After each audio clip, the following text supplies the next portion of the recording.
Oh, morning all. How did you get in here? Well, the lift, you leave it open to the public, I'm not sure why. Anyway, just thought I'd stop in and see how things were at Allington Bridge. Lost any more spaceships recently? No, I haven't. Oh, okay, sorry. I'm sorry, don't blame him too much. He's sort of upset and worried at the moment. Ah, so he has lost another spaceship. It isn't necessary for you to inform him of the position, Clayton. No, your own disasters are your own affair, obviously. What on earth's he up to now? Look, the fella's just trying to help. Yes, I suppose so, but we don't need any help from him or anyone else. No, but I need your help, actually. See, I've got this piece of equipment. It's a bit more high-tech than the stuff you have here, but... You're a troublemaker, huh? What's wrong with our equipment, may I ask? Well, it does lack a certain randomness, and that's what this machine, the Randomiser, is all about. You see, I travel the Jerry Anderson universe with this machine, asking people to press the button to select random Anderson episodes for me to watch. And after 2 and a bit years, I'm over 25% of the way through now, you know? He's still at it, poor fella. Yes. I don't suppose he might have escaped from somewhere, huh? So, which of you would like to help me out today? It's a perfectly straightforward problem that we're capable of handling ourselves. Ah, thank you. Clayton, keep an eye on this fella. We can't have him running all over the site, sticking his nose in. Oh, I assure you, I'll be gone as soon as we get the printout. I bet you're hoping for a Thunderbirds episode, eh? International rescue? Certainly not. No, absolutely not. Right, let's see. Ah, well, not Thunderbirds, but close. It's Stingray with a story about a race of aliens living under a lighthouse. I knew it all along. The man's a nut. They're here. Oh, apparently they've arrived, sir. Thanks, gents. Here's the Lighthouse Dwellers. And let's hope that we're not the ones to ruin it.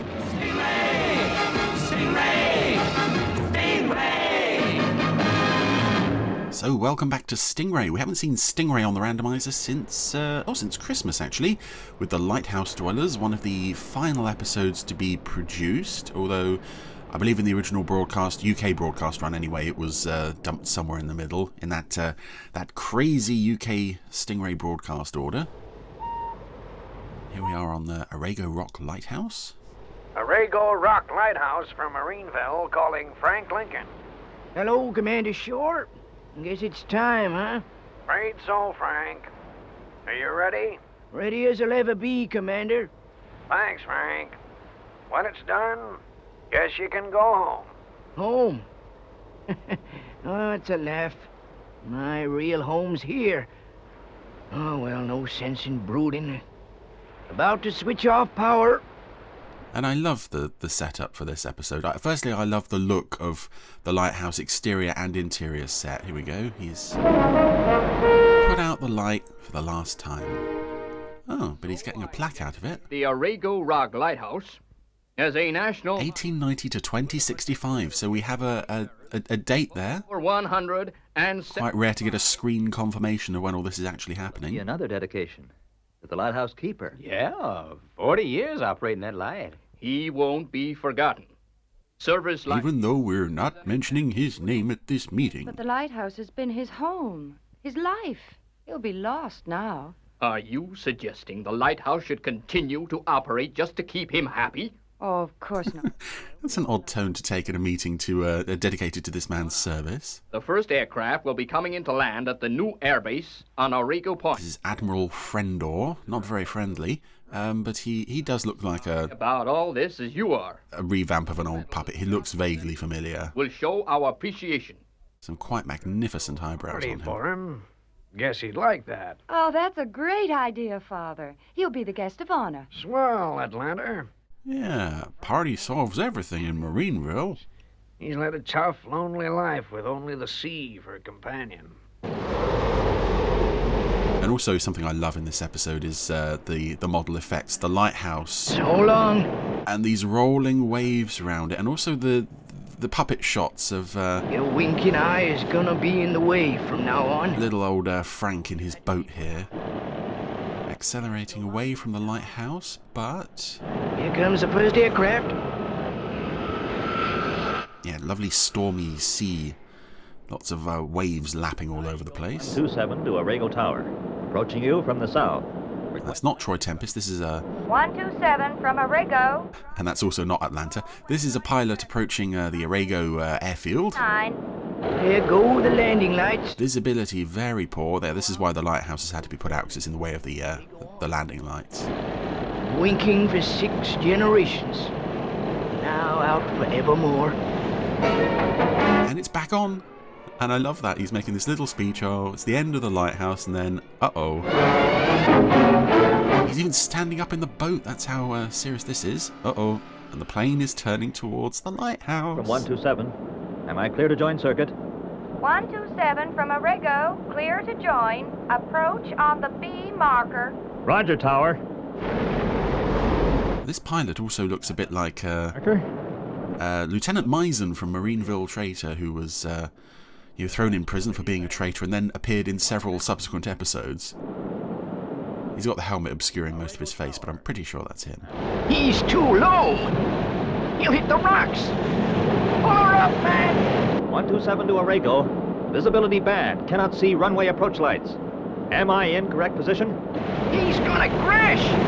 We're almost building up to a Thunderbird-style rescue situation. He's gonna clip the lighthouse. Oh, he hit the rock instead. And that's it. Splash down. Oh, that doesn't sound good. Maroon rocket. That means they're gonna launch a rescue helicopter. I've gotta find out how that light went on again before the next aircraft arrives. I could go over and see if that pilot needs help. It's still on, Troy. But, Caused that nope. plane to crash. Have they picked up the pilot, sir? Yeah, he's okay, but why is the light on?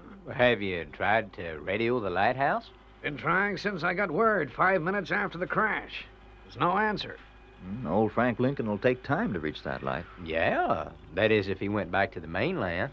Keep trying the lighthouse, Lieutenant. Yes, sir. I also like that Shaw is wearing his dress uniform with medals for most of the rest of this episode. In fact, it shows that all of this is taking place very soon after that little plaque dedicating ceremony.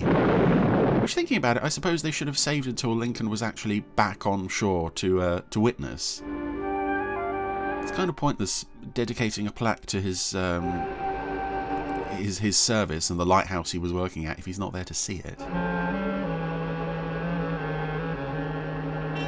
Rising up through the lighthouse here on well, he's on a lift, but the back projection material, it looks like the Marineville interior where they're going down into the Stingray launch tubes, the injector tubes. Anyway.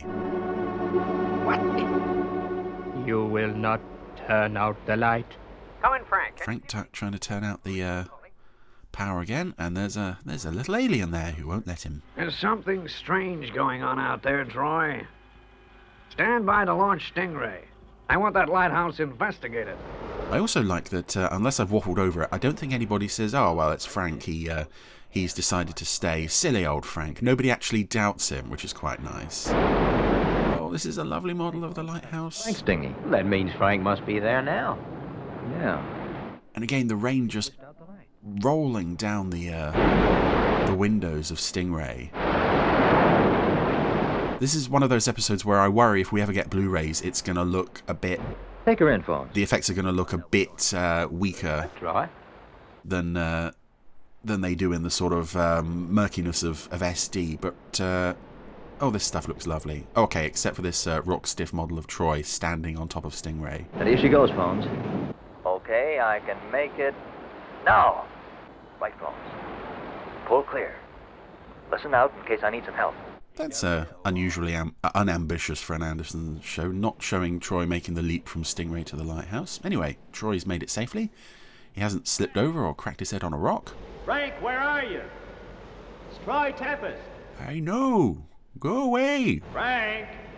I love how old and lived in and rustic this lighthouse looks as well. There's all sorts of rust and decaying boxes all over the place. It looks very real. This is a lovely looking episode. Frank! Frank, where are you? It's Troy Tempest. I come for that money you owe me. Phones, I'm turning off the light. Still no sign of Frank. I like that Troy is absolutely soaked, but his hat untouched. Do not move, Tempest, or you are a dead man. Oh. Give me your wrist radio. Oh, there's another lovely shot of the lighthouse, this time from above, almost directly over the lighthouse. Can you hear me? Come in, Troy. This is going to be one of those episodes where they send people over one by one to get kidnapped. Stingray. Contact with Captain Tempest broken. Request emergency instructions. Is the light still operating phone? Yes, sir. Then you'd better get in there and help him. Troy must be in trouble. Meanwhile, I'm eating a sandwich, smoking a cigar, and having a cup of coffee. I love that with Shaw. That's quite a frequent thing where Stingray radios into Marineville for help or advice, and Shaw he's all set for a nice hearty lunch. Anyway, it's now Phones' turn to go over and see what's what. Which means Marina is all alone in Stingray. Troy? Where are you, Skipper? Surely, as two people have disappeared here mysteriously before me, I could maybe be in trouble here, but I'll just to the elevator. go to turn off the light. Oh, there's an alien. And Tempest dies. Oh, well, this is going well. Our crack rescue squad is now down by 2/3. And speaking of down, they've been taken back in the lift. Stand perfectly still. Oh, they had a hidden underground elevator at the base of the lighthouse. Very well hidden. Can see how Frank missed that all these years. We are now beneath the ocean's level. And yep, here we go. Another little, well, I can't say underwater city. It's one of those underwater rooms with city behind it implied setups that they have in Stingray. Another alien gentleman to join the previous alien gentleman. I believe these two alien puppets are redressed from previous aliens. So what kept you? I want to say they look very similar to the aliens from Emergency Marineville. Secure the new prisoner, Larif. Very well, Chroma. I'm fairly sure that's Chroma. Yeah, they've got sort of We can now pronounce... tassels for hair and beards. Sentence? For what? You attempted to destroy us by putting out the great light. What are you talking about? You deny that you extinguished the light? No. But what has that got to do with you? Without the light, we would die within a week. All our people would perish. This is a nice setup for a Stingray story. I will show you. The misunderstanding that nobody who had anything to do with the lighthouse realised there was a whole civilization thoroughly dependent on the light. For reasons we're about to see. The sea anemones on the rocks of the ocean bed. When the great light flashes, the sea anemones open.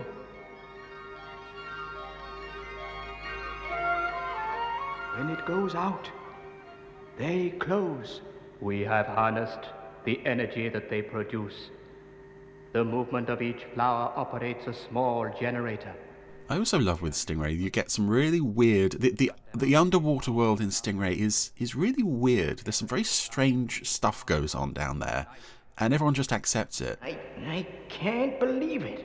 It's very nice. Guys have been living beneath my lighthouse for years.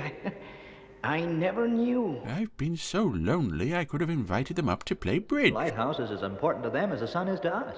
It is obvious it was... Anyway, Troy and Phones and Frank are now tied up and manacled to the wall. Oh, no. You must be destroyed. We've got to try to convince these guys we're not out to hurt them. It's our only chance. Stingray from Tower. Hello, Marina. We want to talk to you. Use the code, will you? Fine, Marina. I like this as well, the code they work out with Marina over the course of the series. And sometimes, I think the first few times they used it, when she's banging on the microphone, nobody has a clue what's going on. And now, here by the end of the series, it's like, we know this is well established. Again, it's one of those things that doesn't make any sense in the original broadcast order. Atlanta? Diver? With this airing halfway through, but never mind. Yeah. Keep calm. Help is on its way. Yeah, this one's tucked away. Jesus, we'll see that the light... I think this is one of the last episodes to be made, actually. Very close to the last Christmas, to the last Stingray episode we did, Christmas to Remember. Anyway. The aliens are prepared to believe the Stingray crew, but uh-oh. A light. It has been extinguished. Marineville. Commander Shore must have cut the power. So, you lied, Tempest. It was a trick to escape. We are doomed. but the Terranians will die first. Now hold on. We know why the light has failed, so we can fix it. But Troy... Yay! Communication and negotiation. This is another trick. You've got to trust us. It's your only hope of survival. He is right, Gromer. We need the light. We must force them to repair it. This man was the lighthouse keeper. He knows how it works. He can fix it. What? Don't lay all that pressure on me, Troy. Sure, Troy, I get it. We could release the old one. Yes, and keep the other two as hostages. Very well. You will have 250 light flashes to do the work. After that, Tempest and the one called Phones will die. 250 light flashes? Oh, well, how long's that? I figure it's about 30 minutes our time. Gee, you Of got... course, I could be wrong, but I'm saying it very confidently, which means I'm probably right. You gotta work fast. I want that lighthouse thoroughly investigated and Tempest, Phones, and Lincoln found. Rescue Launch 8, PWOR. Oh, I hope there's still time, Father. There's gotta be, Atlanta. There's just gotta be. You'd better... So we're now sending in a load of nobodies to investigate. I left the old one in the lighthouse. Good. Now we wait. If your friend does not return, it will cost you your lives. Well, this ain't gonna be easy. Stingray has broken the moorings. I have to use the boat. Yep, more lovely stormy weather stuff. It's been stormy ever since we first saw Arago, and I think it's going to be stormy for the rest of the episode. One thing I wonder about the puppets, and it's something I've thought about through Stingray and also into Captain Scarlet particularly, is how tough the puppets are at times like this when they're exposed to the elements, like when they're in water, or like in Scarlet when they're having, whole buildings thrown on top of them. Was there ever any problems with water getting in and actually damaging the puppets? I would imagine they're very fragile, but they seem to throw these poor things through all sorts of trials and traumas, and they just keep right on working. 125 light flashes left, Tempest. 15 minutes. What's keeping Frank? He should be aboard Stingray by now. Say, Troy, supposing Marina's too scared to let Frank in. Yeah, I hadn't thought of that. Luckily, Frank's brought a piece of paper and a pen, and he can write a message. Oh, I love this. I love the way he can... You've got the puppet outside Stingray, which is being rained on, and he's got the note pressed up to the glass saying, "Troy needs help, let me in." I would say it's a little out of character for Marina to just leave him out there. Answer me, ma'am. Which is at control? And now once he's in, she's being absolutely useless. Different controls here. Not even helping him. I know she can't communicate with him, but she's not even helping him. Light flashes to go, Tempest. Less than 40 seconds. Come on, Frank. Come on, Frank. Something, ma'am. I'm trying to save Troy and Phones. It's a lot to put on a guest character like this. Our heroes are in jeopardy. Who's going to save them? It's that old man we've never seen before and we'll never see again. I guess Frank didn't make it in time, Troy. Yeah. This is clever as well. If you can't get the power restored to the lighthouse, use Stingray's own lights on and off to activate those sea anemones. What a clever chap Frank is. This is a guy Marineville and the associated peoples of the, I don't know, the Navy or whatever don't want to have their employ anymore. Oh, time's almost run out for Troy and Phones. The aliens are taking aim. Right. It's okay. Frank did it. You are saved, Terranians. You kept your word. We are all saved, for your death would have been ours too. Oh, that's it. Everyone's all happy and it's all sorted out. Or is it? This is a nice shot of, well, a very close-up shot of Stingray pulling away from the lighthouse. I love this lighthouse. The model side of this episode is gorgeous. If you're wondering, actually, as as I see this shot, I'm reminded, the first time I ever saw this episode, complete would have been on the DVDs, but I saw a very brief shot, and it might have been that one, at a convention, the first convention I ever went to, which was a Fab 2 Thunderbirds Fun Day in Margate. We are doomed. I put my head through the door of the viewing room, and that shot was up. We have 1 week to live, Larif. Just 1 short week. You and I, and the presumably thousands of our fellow aliens who are just behind that door over there. An unfailing devotion. Yeah, it's another of those civilizations. Yeah, because I present Stingray wasn't around to mark of our appreciation to switch its lights on and off anymore. The enemies have gone out, so the aliens think they're all going to die. There's more, Frank. We've got you a job at the tracking station. You'll be in charge of the signal lights. Ah. Swell, Troy. New life's not gonna be so bad after all. Of course, you'll have to work with the tracking station guy. He's quite excitable. The party. One thing's still bugging me, Troy. Those guys under my lighthouse. Without the light, they'll die. Yeah, we kind of tricked them, didn't we?